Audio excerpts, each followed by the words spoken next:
17-minute full body workout. Tara, sabayan nyo ako mga moms, mga tol. Magpapapayat tayo, mag-lose tayo ng weight game. Pero before tayo mag-workout, syempre kailangan natin siyang sabayan ng warm-up stretch. So sabayan nyo ako mga moms, mga tol. Okay, so first warm-up or mobility na ginawa natin is shoe reaching. Aabutin nyo lang po yung sapatos nyo, ibebend nyo yung hips nyo. Okay? Ang next natin is windmill. So i-open up nyo lang po yung legs nyo, straddle nyo siya, ibukan nyo siya. Tapos left and right, aabutin nyo yung sapatos nyo. Napakaganda po sa balakang at saka sa hamstrings natin para hindi po mabigla yung muscles natin. Okay, next natin is quad stretching. Favorite stretch po natin. Most of the time talagang tumitigas yung quads natin pagka madalas tayo nakaupo. So, lagi nyo pong gagawin tong quad stretching. Palitan po yung gagawin natin ha, left and right. After that, next po natin is knee hugs. Okay, so aangat nyo lang po yung tuhod nyo, tapos yayakapin nyo siya. Okay, para ma-stretch po yung glutes natin, yung puwet natin, tsaka yung hamstrings natin. So samahan nyo po yan ng breathing habang nag-i-stretch po kayo. Inhale, exhale po mga moms, mga tol ha. So ayun. Next naman natin is hip rotation. So iniikot nyo lang po yung hips nyo. Okay, first gagawin natin is clockwise. Okay, so clockwise. Then after natin ng mga 8 repetitions, counterclockwise naman po yung gagawin natin. Okay, para po lumuwag yung hips natin. Okay, punta naman tayo sa may upper body natin. So ito po is chest and trunk stretch. Okay, so open close yung arms, then trunk twisting. Okay, para po maganda yung galaw ng upper body natin. And last po na gagawin natin is shoulder stretch. Okay, palitan lang. So, yan, ready na po tayo ha. Position po na maayos. Okay, so sunod-sunod po ito. 1 minute and 15 seconds po ang rest. 1 minute work and 15 seconds rest. Game. So, first exercise po natin, ang tawag po natin dito is jog and place. So, jog and place po yan. Okay, we will start our exercise routine or our circuit with a exercise na hindi po ganun kahirap. Okay, medyo madali lang po muna yung gagawin natin para hindi po mabigla yung katawan natin. Okay, so jog in place lang po for 1 minute. So inhale, exhale, move your body. Okay, we will do this para lang po mag-open up yung katawan natin sa mga susunod po na exercise. Okay, marami-rami po ito na tigwa 1 minute. Okay, yung ibang exercise po medyo mahirap. So pagka medyo nahihirapan po kayo, tuloy-tuloy lang po kayo. Okay, pagka hindi nyo po magawa yung exercise, mag-jog in place na lang po kayo. Okay, so magandang option po yon. Jog in place pagka hindi nyo po kaya yung exercise na ginagawa ko. Okay, so rest po tayo. Next exercise po tayo. 15 seconds rest lang po tayo mga moms, mga tol. Okay, pahinga ng konti. 15 seconds lang po yung rest natin mga moms, mga tol. Okay, position po. So medyo madali pa rin po yung next exercise natin ha. Okay, ang next po natin, ang tawag po natin dito is half jumping jacks. Okay, so jumping jacks po siya pero kalahati lang po yung taas ng kamay. Okay, so hindi po natin siya inaangat ng todo. Okay, so kasi po pagka inangat natin siya ng todo, full na po 'yon. Okay, so dahil nga po nag-start pa lang tayo sa circuit routine natin, yung mga medyo madadaling exercise po muna yung gagawin natin. Okay, so 1 minute po ito mga moms, mga tol. Samahan nyo po ng breathing ha, inhale, exhale.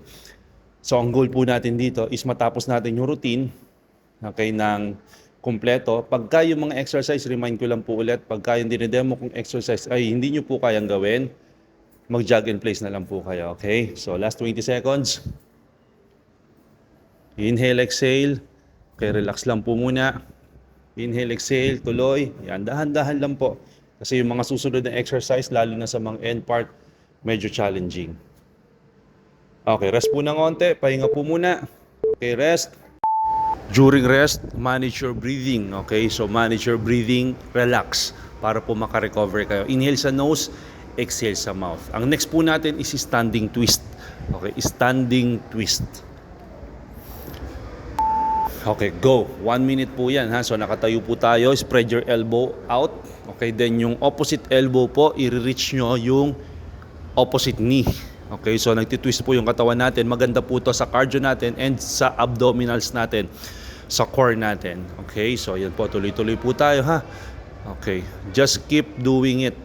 Okay, kahit hindi po kayo makasabay sa akin, okay, kahit hindi nyo po sabayan yung pacing ko, mga moms, mga tol, pero gayahin nyo lang po siya. Okay? So, kumbaga, i-pace nyo po yung sarili nyo. Depende sa capacity nyo ngayon. Pero pagka-advance na kayo, pwede nyo po akong sabayan. Okay? For 1 minute po ito. Okay, so yan. Tuloy lang po. Just keep moving. Nakakangawit, pero tuloy lang po tayo. Yan. Maganda po yan para talagang matrim down yung stomach area natin tsaka legs natin. Okay, so after a couple of seconds, rest po tayo. 3, 2, 1, and okay, rest po muna tayo. Okay, relax. Relax po muna tayo. Okay, after this, wag po kayo kumain ng kung ano-ano after this workout. Make sure po, on point pa rin po ang diet natin. Ang concept po ng food dapat natin na kinakain is more on fiber. Okay, fibrous food. Okay, or vegetables. Okay, aside from that, dapat meron rin po kayong protein. Okay, protein and fat sa inyong diet. Then, ang pinaka-least na priority po natin is yung simple carbs. Simple carbs is rice, bread, pasta.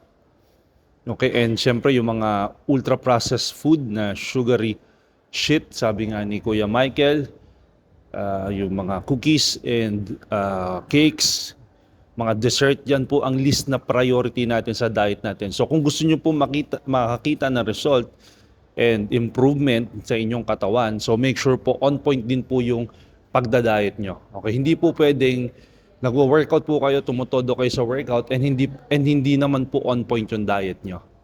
Okay, so hindi po kayo makakakita ng result nyo. Or kung meron man kayong makitang result is napakaliit po na makikita niyong result. Lalo na pagka ang goal nyo is you want to improve your weight, you want to improve your PCOS, and you want to improve your blood sugar level. Okay, majority po niyan is dapat kasali po yung nutrition part. Okay? Marami kasing way or approach kung paano natin aayusin yung sa nutrition part natin. Pwede po kayong mag-intermittent fasting. Definitely po dapat naka-calorie deficit kayo or portion control, meaning binabawasan nyo po talaga yung kain nyo. Most especially, kailangan nyo pong bawasan yung mga simple carbohydrates nyo. Yan po ang unang-una nating babawasan talaga. Okay? Sugar, sweets, processed food, yung mga chips, and yung mga hidden sugar po. Meron po yan. Yung mga nakabox na pagkain, mga cereals. Usually po kasi yung mga food manufacturer, tinatago nila, ninilihim nila, sinasabi nila na walang sugar. Pero sa totoo po, meron po silang linalagay na sugar dyan. Okay, kaya po addicting and nakaka-satisfied ng sobra. Okay, na-addict po tayo. Okay, para po siyempre bilhin natin yung produkto nila. Kaya po nagkakaroon ng obesity or overweight dito sa atin, sa community or sa Pilipinas or sa ibang bansa dahil po na-addict po tayo sa mga pagkain na in-offer sa atin ng mga manufacturer. Okay? So ang kailangan nating gawin is pag-aralan natin kung ano ba yung mga pagkain na wala masyadong asukal.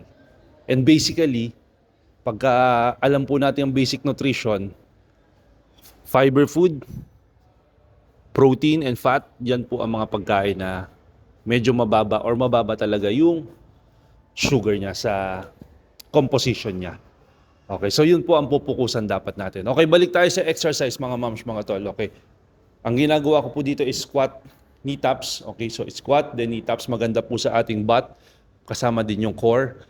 So dual purpose po yan. Okay, so gawin nyo lang po ng gawin. Ulit-ulitin nyo lang po. Make sure yung knees natin hindi po lalagpas sa ating toes. Yan po ang secret sa squat.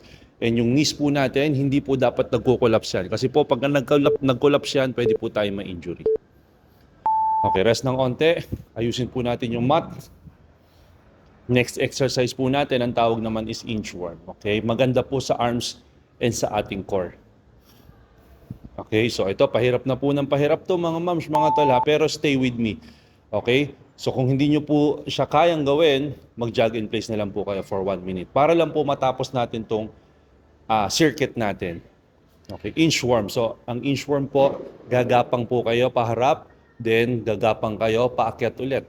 Okay, gagapang kayo paharap, then gagapang po kayo ulit pataas. Okay, yan po ang inchworm.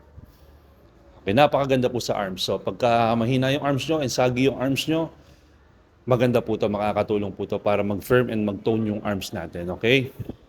So 1 minute po yan. Ang kagandahan po sa mga circuit workout or mga home workout is kahit hindi po kayo pumunta ng gym, makapag-workout po kayo. Okay, kaya po lagi tayo nagpo-post ng mga home workout or mga circuit workout kasi hindi naman po lahat ng tao may access sa gym.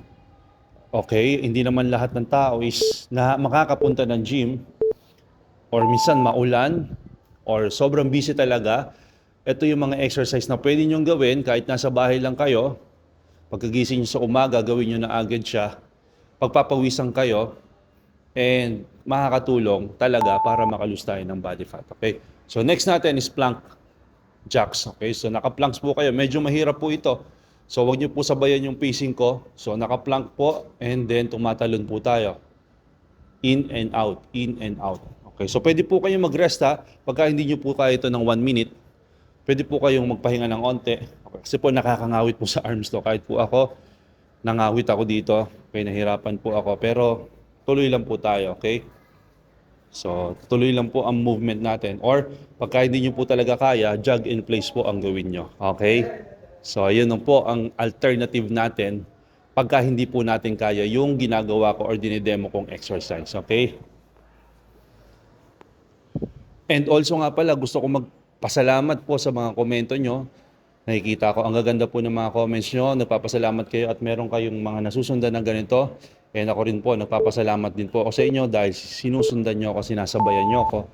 And it's my pleasure po na makagawa ng mga gantong workout routine, workout videos na pwede nyo sabayan kahit nasa bahay lang po kayo. Okay, so next natin is tayo po tayo. Okay, ito medyo mas madali. Okay, standing side crunch. Para naman po sa ating core and sa gilid ng ating tiyan, sa may obliques. 1 minute po yan. Okay, nakakangawit po sa legs tsaka sa obliques yan. Pero tuloy lang po tayo. Okay, so pwede po kayo magpahinga ha. Okay, hindi ko naman po sinabing 1 minute. Talagang 1 minute nyo raratratin katulad ng ginagawa ko. So pwede kayo mag-rest ng a couple of seconds, 5 seconds, then balik po ulit kayo dun sa exercise na dinidemo ko. Okay, yan. Okay, so kahit 1 round lang po ito. Or kung kaya nyo 2 rounds, or hanap pa kayo ng ibang set of exercise dito po sa YouTube channel ko or sa Facebook ko na medyo mas maikli kung nabitin kayo, pwede naman po. Okay? Okay, push tayo. Onti na lang po. Just keep moving. Ang secret dyan is just keep moving and proper breathing. Proper breathing po. Okay, so inhale sa nose, exhale sa mouth. Alright, relax. Rest po muna tayo. Okay. Onti na lang po to. 3 exercise na lang po ata to. So yun, tiisin na lang po natin. Okay, so worth it naman po ito kasi alam ko may goal kayo. May goal ka na gusto mong makalose ng weight na this 2025, hindi mo papalampasin tong taon na to na hindi nag-i-improve yung weight mo, hindi nag-i-improve yung blood sugar mo, yung triglycerides mo, yung weight mo, yung physique ng katawan mo, itsura ng katawan mo, hindi mo papalampasin tong 2025 na hindi nagtatransform yung sarili mo. Okay, so ayan. Ang next natin is straight leg sit up. So, ibig sabihin, pagka higa po natin, diretso yung legs. Then pag angat, medyo i-bend natin ng onte para makabuelo tayo habang inaabot natin yung sapatos natin. So, maganda po ito sa core. Okay? Pagka hindi nyo po kaya, pwede po kayo mag-crunches na lang. Okay ba yun mga moms, mga tol? Onti na lang po ito, tiisin nyo na lang po. So para makatapos po tayo ng 1 round natin na 17 minutes full body workout, targeting your whole body, your body fat, and your core, your arms, your chest, and legs, etc. Okay, so rest po muna. Rest ng onte. 15 seconds rest. Next po natin na exercise is maganda po ito sa ating hamstrings at sa ating glutes. Okay, bridge marches. So hip bridge marches. So bridge muna kayo, then single leg, tapos bridge, single leg. Paulit-ulit lang po yan. Okay, so para po maging perky yung butt natin, mga moms, mga tol, di ba? Mga moms, kailangan, di ba? Gusto nyo maging parang lift up yung butt natin. Ito po, one of the best exercise na pwede nyo pong gawin para ma-lift up or maging perky yung butt natin. Ang movement, syempre, is inaangat natin yung hips natin upward. Okay, yung tuhod natin upward. Okay, nililiyad po natin siya para talagang ma-squeeze yung butt natin, na ma-stretch yung lower back natin. Okay, onti na lang to mga moms, mga tol. Tiisin nyo na lang po ito. Onting-onti na lang po to. Kumbaga, mindset na lang to mga moms, mga tol. Okay, tamang mindset. Okay, promise nyo mga moms, mga tol ha. Promise me. After ng workout, healthy food po yung kakainin natin ha. So ayun, yun po ang kailangan nating gawin. Combination po ng healthy food and exercise. Okay, yan po ang the best na combination. Samahan nyo ng tamang tulog and right amount of water. Paaraw kayo ng onte. Definitely po, makakatulong po yon para mabilis natin ma-achieve yung goal natin. Ako, meron pa palang isa. Meron pa tayong burpees, mga moms, mga tol. Okay, so ito medyo challenging. Pero hinay-hinayin nyo lang po. Kung hindi nyo po kaya yung burpees, ang pwede nyo pong gawin is jog in place po. Okay, so yun po ang option natin. Pagka hindi kaya yung burpees, magja-jog in place po tayo. Okay? So, pero pag kaya naman po, hinay-hinayan nyo lang po. Okay, madali lang naman po ang burpees. Bababa lang kayo, ilalapag nyo yung kamay nyo, itutukod nyo, then tatalon po kayo palikod. Tapos talon paharap ulit, then akyat. Okay, napakaganda po ng burpees para makaburn tayo ng maraming body fat kasi whole body po yan. Okay, magliliitan po ang mga body fat natin yan, mga bilbil natin yan, matutunaw. Okay, so ito po, meron pa palang last exercise mga moms, mga tol. Isa na lang po ito. Definitely po, challenge po to para sa atin kasi huling exercise na po to. Ito po yung medyo mahirap na. Okay, so 1 minute po ito. Plank leg lift po ang tawag natin dito. Nako, medyo challenging. Medyo masakit po sa shoulders, I mean. So, masakit po sa shoulders kasi po, 'di ba, nakatukod yung shoulders natin. So, tiis lang po tayo ha. Focus lang po tayo, okay? So, yun po ang kailangan natin gawin. Mag-focus po tayo. Onti na lang po ito. Pagka hindi nyo po kaya tong exercise na to, pwede nyo pong gawin is planking lang po, okay? Or, tayo po kayo, jog in place. Okay, so pagka hindi nyo po kaya, planking lang po muna. Wala po muna leg lift. Kasi yung plank and leg lift po, medyo advanced na po yan, okay? So, advanced exercise po yan.